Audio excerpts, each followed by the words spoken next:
Litigation Psychology Podcast, brought to you by Courtroom Sciences. Got Dr. Steve Wood out of, where are you at, College Station, Steve? Yep, that's right. College Station, Texas. What is the word in College Station these days? Are you on shutdown, or can you actually walk around without a mask? Well, right now the masks are optional. So I tend to wear one, but I know other people don't. And we could go all day and spend a whole podcast about whether or not you should or shouldn't wear a mask. I know I've seen articles on whether you should and shouldn't. So I know it's a contentious issue in general. Yeah, and once the court system starts to open back up, I'm anxious to see, are we going to have 12 people in the box wearing masks, or are the attorney? I don't know what's going to happen. Yeah, it's strange. It's strange to watch. I see the Houston press conferences with the police department all the time, and it's strange to see everyone in the audience and all of the people speaking to have these masks on. Absolutely. Well, today on this podcast, we're going to talk a lot about trucking litigation. Now, I want to adjust my camera to make sure that our audience sees that I am wearing the superior. Just so that in case anyone can see that. Just to say, I won't tell you about the head-to-head record with the Tar Heels and the Spartans in basketball, but something tells me in football, you guys may probably put a beat down on us. So Steve, you've been involved with Courtroom Sciences for a couple of years now, and you and I worked on several trucking matters. These seem to be, any type of trucking case that we work on is usually a devastating, catastrophic type of case with either catastrophic injury or death involved. Can you talk about some of the challenges? Well, on a couple fronts, preparing witnesses for either deposition or trial, particularly in the trucking industry. Can you talk about your experiences with that and how that is not such an easy task, right? No, it's not at all. And I think if I were to look at training witnesses across the board, I always find that training witnesses in the trucking industry is one of the more difficult ones that you have a challenge with. And training truck drivers and training them to try to get them to understand at least the concepts that we teach. And then when they roll into talking about reptile theory and what reptile theory does and, word games and all of these different things, it becomes really challenging for these truck drivers to understand the concepts. So I find myself a lot of times going a lot slower in making sure that everything makes sense and that I'm actually, the witnesses are clear on the concepts, which sometimes for other witnesses is easy. And then for trucking, it takes you a few times before it really sinks in. And then some of the challenges with jury research, focus groups, mock trials. It's difficult to put these projects on in front of jurors when you've got that day in the life video, a lot of sympathy involved. And prior to COVID-19, a lot of, I don't know if I want to use the word hatred, but a lot of dislike towards the trucking industry. What has your experience been with mock jurors related to how they feel about trucking companies, number one? And then number two, as we go forward, does that change at all? Do they get a little bit of a free pass because of the positive PR from COVID-19? They're being called heroes, or is that going to be something very brief? So to your first point, I think, yes, it's been extremely interesting to see the reactions to jurors prior to COVID. Our mock jurors tend to have negative opinions of truck drivers. A lot of times if you talk to them, almost all of them have some sort of experience where they've said, I was either cut off, or I got stuck behind a truck driver, or I tried to get in front of one, they wouldn't let me in. I mean, there's just a slew of stories where people talk about it. And then there's even some people that have even said, I'm nervous even being next to a truck on the highway. So I either slow down or I go faster to get past them. So there was a lot of people, it was across the board, that people were nervous and anxious around truck drivers. I think post-COVID, I'm interested to see what's going to happen. I think, like you said, the idea that they're being hailed as heroes and that, I think it's going to be interesting to see how long that goes. I mean, a lot of times you and I know that society has a short memory span. Yep. So they might have this little blip where people are really supportive, but then I could see it where it would also go back to where people were at before.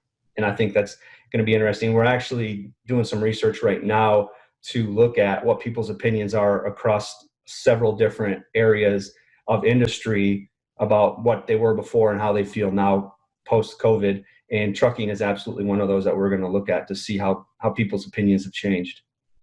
Yeah, and speaking of the trucking industry, as you well know, the whole notion of nuclear verdicts, perhaps it's hit the trucking industry harder than any other industry. And I think there's this nasty combination of factors. Is number one, high publicity of these verdicts. I mean, they're plastered all over the internet, over every newspaper. Plaintiffs' firms are putting them on their websites, combined with this level of aggressive marketing that I have never seen before from the plaintiffs' bar. I mean, I don't know how it is in Texas, but here in Florida, and in many other states, you just drive down the expressway.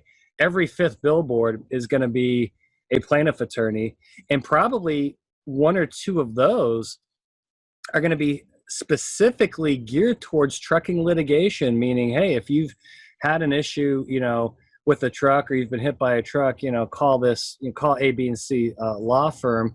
How do you feel that the advertising by the plaintiffs' bar has maybe impacted some of these verdicts?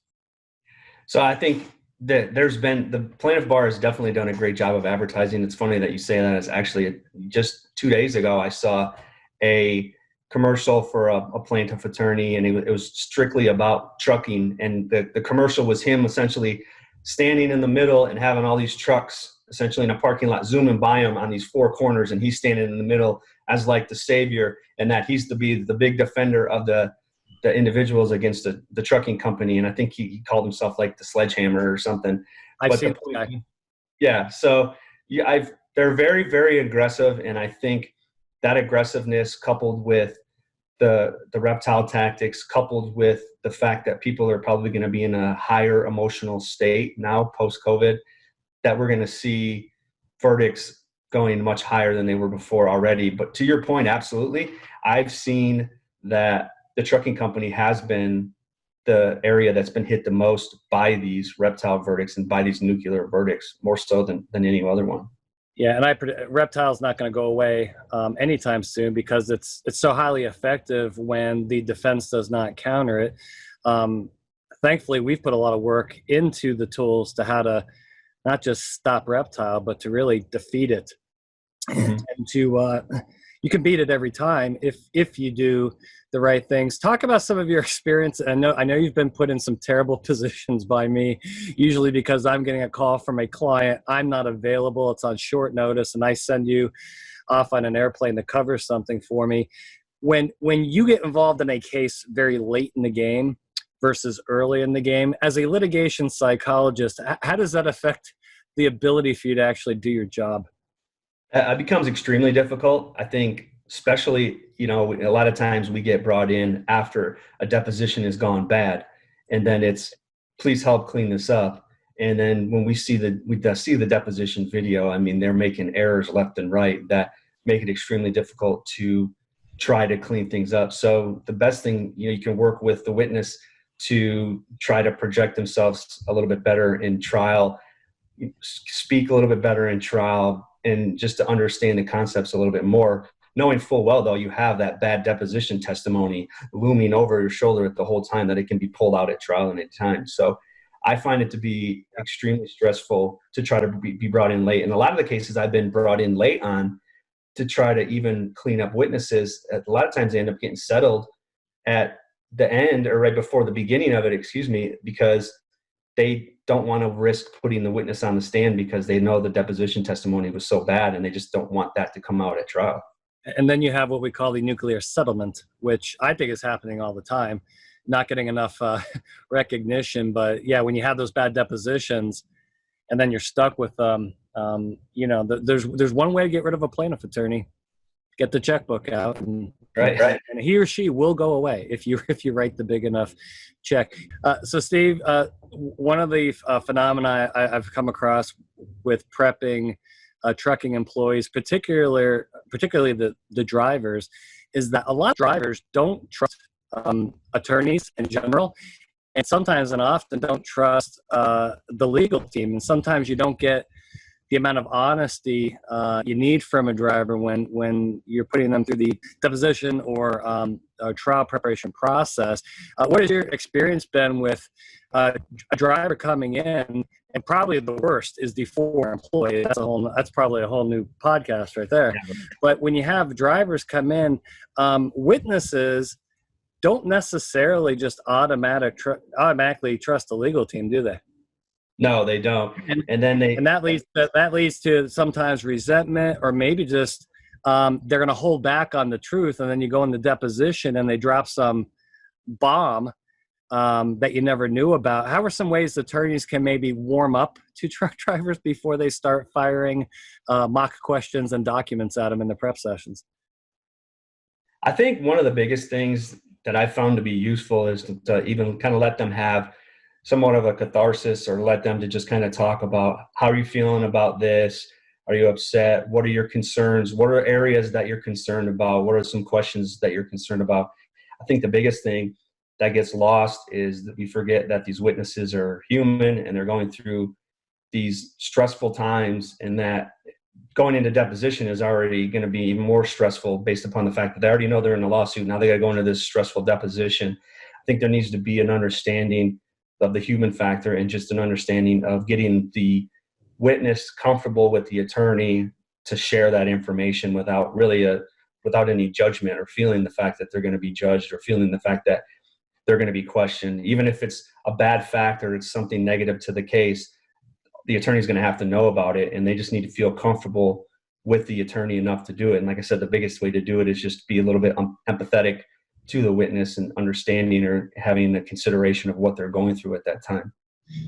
Yeah, and a lot of these accidents are catastrophic. I've seen some PTSD types of symptoms and heavy anxiety because of the memory of a bad accident, and that's completely normal. But if those things aren't addressed up front with the driver, I think the prep sessions can largely be ineffective because you have somebody that's just not emotionally capable of learning the skills that we're trying to teach them, right? Yeah, and I think that's where I've found the biggest success, is when you can tell the witness is comfortable with the attorney, the witness is comfortable with you. I just think the sessions go so much smoother, so much cleaner, and the witness just feels more comfortable going in the deposition, and the witness feels more comfortable with the information that you're giving them. It's just all around win for everyone. Makes total sense. Well, Steve, thank you so much for being on the podcast. We're going to do more and more of these. And I know when you start collecting data, juror data on COVID-19, we're going to want to jump on here. Yeah. I'm sure happy to do that. All right. Take care, bud. All right, thanks.